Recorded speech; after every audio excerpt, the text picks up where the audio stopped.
Okay, so I guess, sorry, I should have asked you these before this part, but leading up to this point, what did you observe Mr. Lyoya do? So Officer Schurr tackles him to the ground and has to get his radio secured, and is struggling to try to keep him on the ground. And in these clips that we just saw, the driver is able to get back to a tabletop position, if you will, where his hands and knees are on the ground. He's in a good base, meaning it's very challenging to break that back down. And then he's able to even get back up. They go back down, he gets back up. What is striking is the continued that Officer Schurr is unable to physically control him, and he puts out radio traffic of "send me more cars," which now means everybody that's available should be coming emergency mode. So that's the whole city is coming to him because it's an emergency. He's asking for an emergency response. So he's clearly unable to control the driver. He's tried lower levels of force with a tackle, some knee strikes. He's trying to physically push him back down, and he's unable to. And you mentioned a tabletop position. Can you explain what that is and what that means for the officer? Yes. So the subject on their hands and knees. Think of a toddler crawling. Right. That position is what we'd refer to as a tabletop position. It's a very strong position if you don't want to be moved. You have your limbs are kind of shortened. You have all your power in an inside position. I call it. You're tight, and it's challenging to defeat that. And being like riding on somebody's back right there, if I'm trying to put all my weight on them, it's easy to roll that, reverse the situation where the top position now becomes the bottom position, and it's a dangerous situation. And from the last segment of the video that we just saw zoomed in, what did you observe about Mr. when he was on the ground in the prone position? Just that he was able to get back to a standing position with relative ease, regardless of what the officer was attempting to do. And at that point, what was Mr. Lyoya's, I'm sorry, this might not be clear. Bob, could you just back up a few frames to RFN 4579? And then frame forward to 4672. If you zoom in on the dash cam. 4579 to 4672.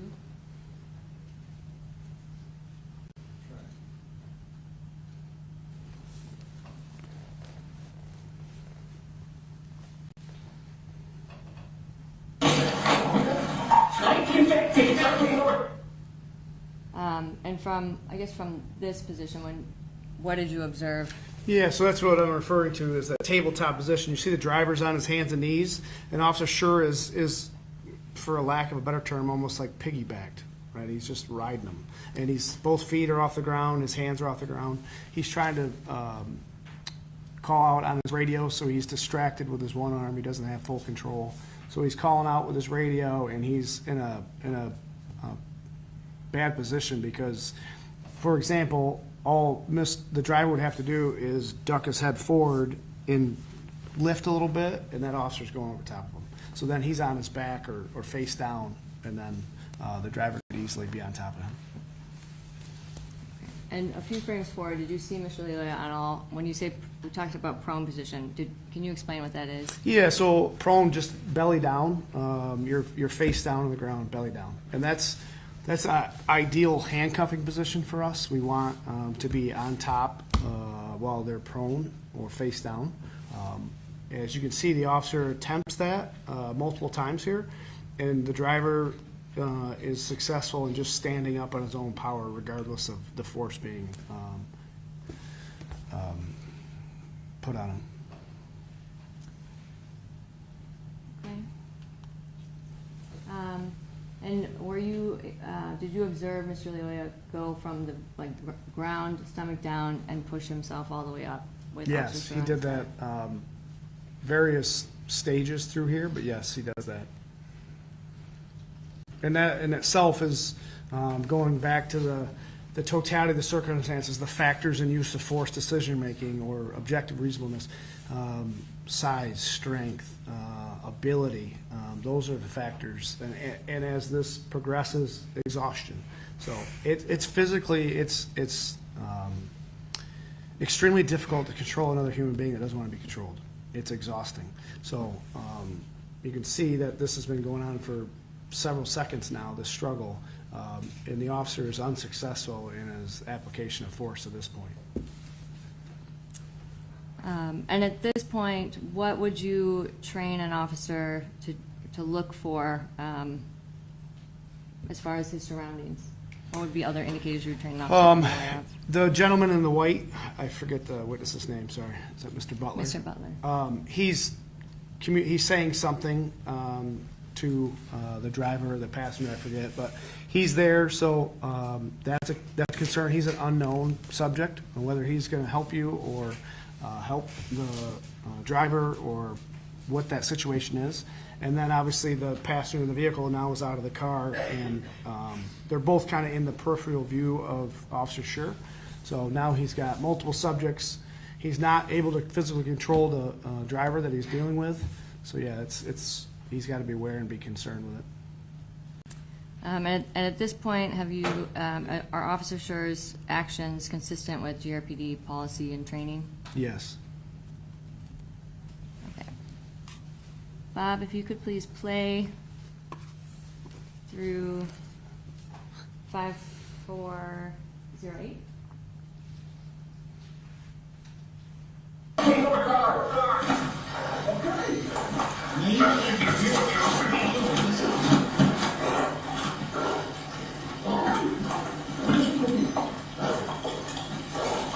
Stop. Okay. Stop resisting. Hey, good enough. He's in nothing.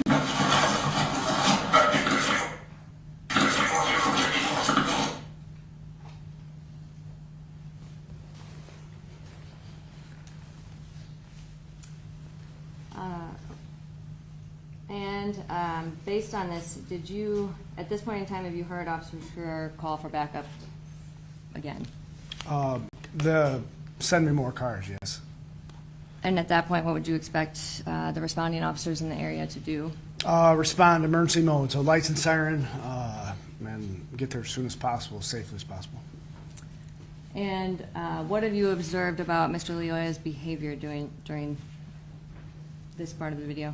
The verbal okay is not matching his physical actions. Right? He's verbally saying okay, but there's no compliance there. It's the polar opposite. So the officer, they get to their feet, and Officer Schurr tries almost like for lack of a better term, chicken wing his arms behind him, maybe an attempt to handcuff him, secure him, but they progress across the lawn in a kind of a southerly direction there, and then another knee strike is applied, and then it appears he tries to do some type of a takedown from where he's got him wrapped up in his upper half, and that's unsuccessful as well.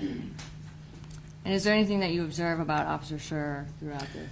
Yeah, if you back up a couple frames and play it again, you can hear his heavy breathing. So it appears he's already hitting levels of exhaustion. And what do you train officers to do once they start feeling exhausted? Well, and we talk about this a lot, and as they first come aboard, it's kind of accepted that, hey, in 30 seconds of strenuous output, you're roughly going to have about 50% of the energy levels you started that encounter with. So if you're struggling with somebody or fighting with somebody and you start out at 100%, you're going to be greatly reduced here within 30 to 45 seconds. So we teach them to use force reasonably, but with full force initially, because we don't want these to draw out for a longer than they have to. Why not? Because the exhaustion level has a bunch of effects to it. It can impair your decision making. Clearly, you potentially can't defend yourself. Your tools on your belt. There's a list of factors, but yeah, exhaustion is a problem. Okay. Bob, could you please play the video through 5548?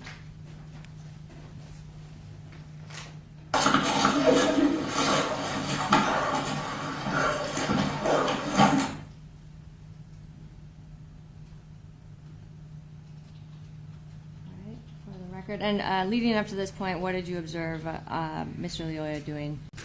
Still actively resisting the officer, zero compliance. And again, like I said, he's giving verbal, okay, like he's going to comply, but he's not showing any compliance at this point. The officer's been unsuccessful in all of his attempts at use of force up to this point. In that bottom left screen, it appears that the officer's got a hold of his sweater, like in the upper shoulder area, and his right arm is going across his body. And as we know now from watching the video multiple times, he's accessing his taser, which is we teach our officers to carry it on their non-dominant side, in a cross-draw style application, like I have mine on my left side, to avoid any type of confusion during a deadly force incident or create that where they pull their taser on accident or vice versa. So we've always dictated they carry it in a cross-draw style. So as you can see, Officer Schurr's arm is coming across his body to retrieve that. And it's of note, it takes him a few seconds to get it out. From the graduation video where he's on the dummy, he struggled and he had two hands to access that. Our old holsters at this time had a snap brake, and the snap went towards your body. So if I was leaning that way, I'm fighting against myself, if that makes sense.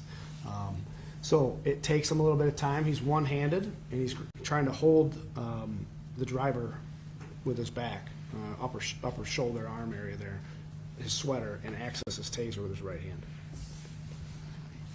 And Bob, and is there anything that you observed Mr. Lyoya saying at this point?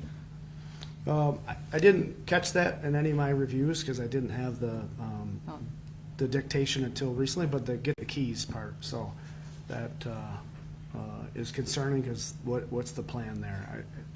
Is there a weapon in the car? Was there something? So. And Bob, could you please play the video through RFN 5649?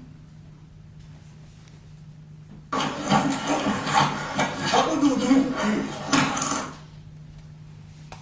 if you could back it up just to frame 5648. Okay. For the record, this is RFN 5648.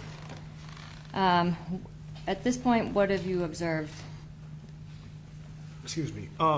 As Officer Schurr has a hold of him and he's trying to access his taser, again, going back to that reaction time, he formulates a plan in his head to grab the taser, but it takes him some time to actually accomplish that. So in that meantime, the driver spins, so now they're face to face. So you can see in the bottom left frame, Officer Schurr's got a grip of his upper sweater still because that sweater's loose fitting and he's able to spin on him.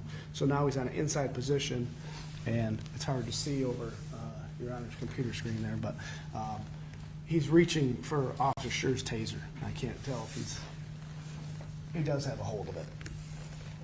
And what does the training teach about the dangers of Mr. Lyoya having a grab on the taser? It's quite uncommon, frankly. We have a few a year maybe where there's an attempt to disarm, but they're usually holstered. We've had a few incidents over the years where they swat at it to try to deflect it, but we've never had where somebody grabs onto it while it's out of the holster like that and is driving it away from themselves. So that immediately raises huge concern of that's not an attempt to swat it away. They're grabbing hold of it and potentially going to disarm you. And what does the training teach about the dangers of having a weapon taken away? Just that the chances are it's going to be used against you. You get disarmed of your firearm. It's the statistics are out there that it's not doesn't end well for officers. So that's the presumption. Yeah. And how do you train officers to perceive someone who has taken their weapon? How do you perceive them? Sorry? Yeah. How do you train officers to, or what do you train officers to think about someone who's reached for and grabbed their weapon? That it's potentially going to be a deadly force assault. Again, trying to attack an officer and disarm them has escalated into the highest levels of resistance. And what does GRPD train officers to? How are officers trained to assess threats when they're disarmed? To fight, to retain that weapon, obviously, at all costs, and then fight to get that weapon back. And what do you train officers to think once they're fully disarmed? Again, that it's a deadly force encounter. That's not a, again, like I said, we haven't had a successful weapon disarming in long time, decades. So it happens around the country, and officers are killed yearly because of it. So it's of the greatest threat. And what does the training teach about the intent of someone who is disarmed as a police officer? That you have to presume it's for the worst reasons, right? I don't have to, if I get disarmed by firearm, I don't have to wait to have it used against me. That intention alone to grab an officer's weapon is the gravest threat.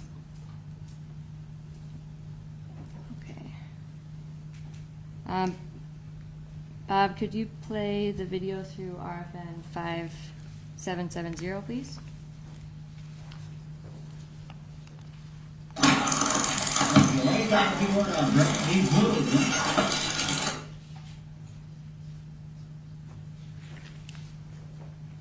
Okay, and at this point, what do you observe Officer Schurr doing?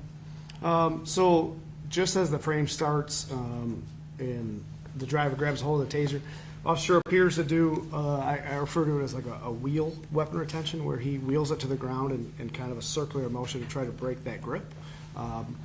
And if you look at the bottom left screen, the grips of the officer and the driver there, the driver's got a dominant grip. He's got an overhand grip and his arm's locked out, and the officer's got just the handle of that, where the purchase of that taser, the majority of it is on the front of it, not the handle.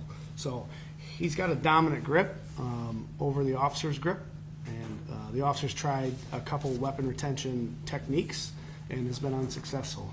And one set of probes is already deployed, where the officer tries to, like I explained earlier, not an ideal distance management, but he could have easily fired one set of probes, fired another set of probes, and gotten the spread that would have accomplished the neuromuscular incapacitation or lockup if he hadn't grabbed on, the driver hadn't grabbed onto the taser.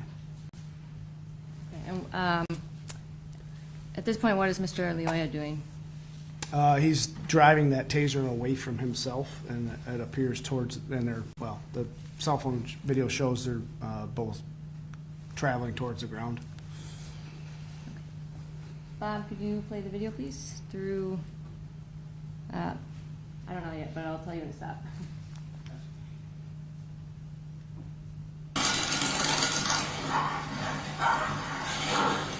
Let go of the taser!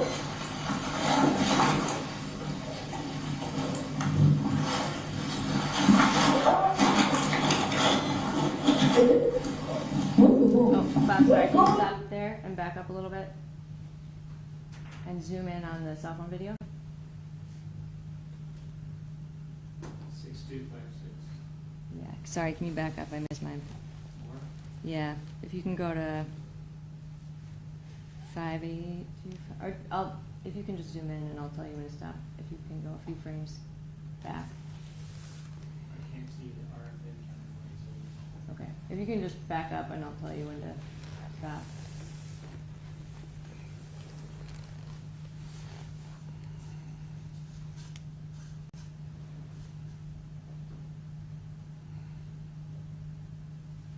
Okay, stop.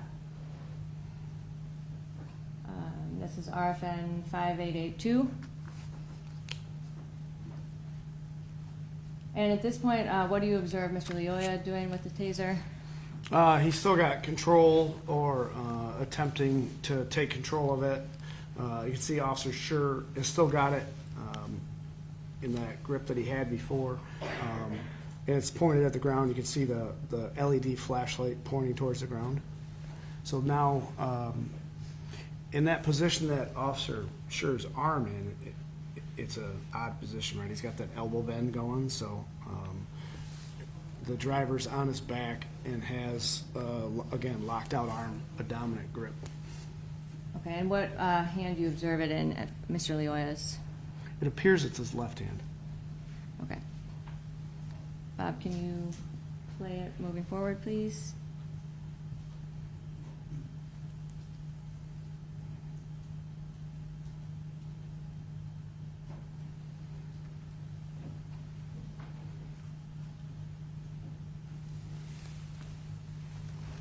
And yes, if you could stop at RFN 6220. Okay, at this point, what do you observe? Where is the taser located at this point? It's directly into the ground. And again, similar positions. The Officer Schurr's got an odd angle arm, kind of a bent 90-degree arm angle, and the driver's got, again, still a locked out position with what appears to be a dominant grip. And what hand do you observe the taser in Mr. Lyoya's? It appears it's his right hand now. Okay. Okay, Bob, can you play the video, please? Let go of the tape. No, like he good, like you can talk to him, bro. 13, 15.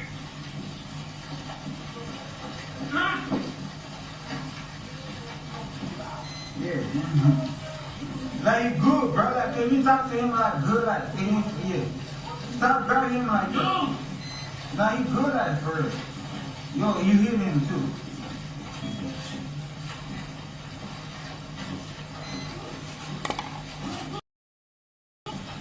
Now he ain't probably gonna say it. I see. Let go of the tape. Bob, can you stop it here? And zoom out. This is RFN 7489. And at this point, what do you observe? I know the camera went out a little bit, but what do you observe? The biggest thing that struck me was it sounds, you can hear the stress in Officer Schurr's voice, the exhaustion. He's barely getting out commands. They're lagging, if you will, or they're drawn out because of lack of oxygen. He's breathing so heavy. The positions have switched again to be, again, the driver's in that tabletop type position. And you can see as it backs up, he rolls to that position, and the officer kind of rotates to the top position again. For a brief second there, he's rocking on his back. His feet are off the ground. He's in a very unstable position, and he moves to access his firearm after a command to let go of the taser. And Bob, if you could zoom in on the cell phone video, please. Where do you observe the taser at this point? It appears it's in the driver's right hand. Okay. And Bob, could you just do a frame forward from here? And I'll tell you when to stop.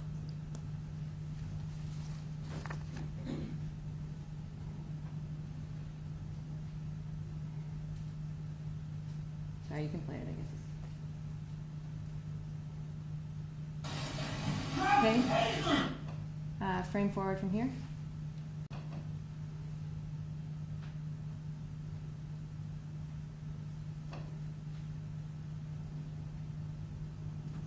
Okay. Stop right here. And if you could back up for the RFN.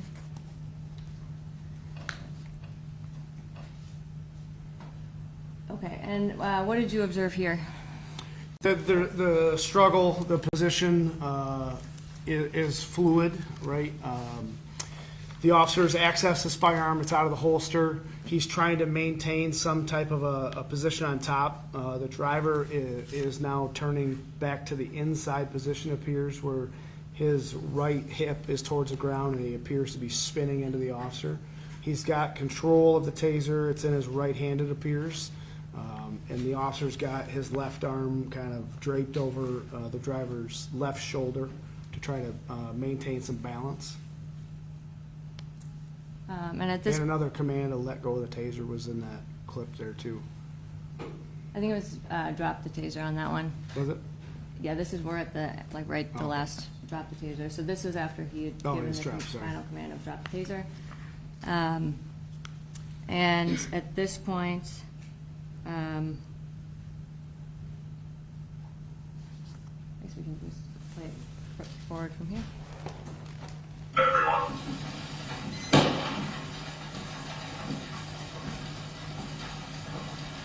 Safety tunnel.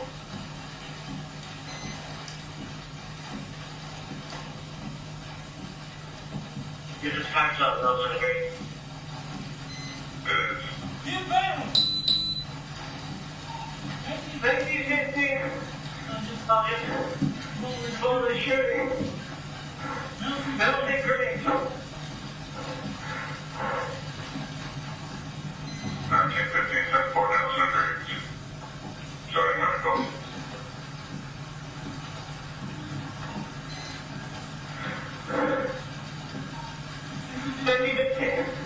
Somebody else hit. Go to green, that's the door. Subject down. Nelson, head to your lead. No contact. Nelson, north, grade, suspect down. 1920 FC. 1610 was your subject, the access to weapons and what do you mean? 1950 anti-taser.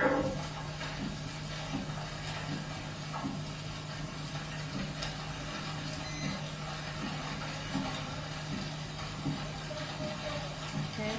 Stop. Okay, and for the record, this is RFN 10,181. So leading up to this point, and I know we kind of talked about this a little bit before, but in your experience, how fast can someone on the bottom reposition themselves so they are facing you or gain some sort of advantage over you? How fast can they reverse that position? Is it in a blink of an eye? That can be in a second or two.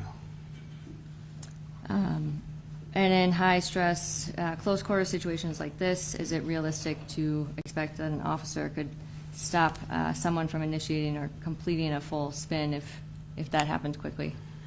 I'm sorry, could you ask that one more time? In this type of situation where it's dynamic, it's moving very quickly, is there a situation, is it realistic to expect that an officer could stop someone from initiating or completing the spin, rolling towards them?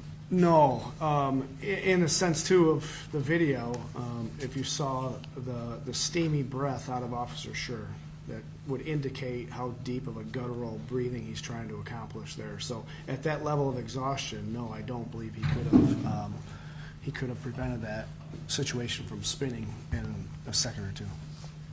In your opinion, based on your training and experience, does the threat from the bottom position ever end until they're fully controlled?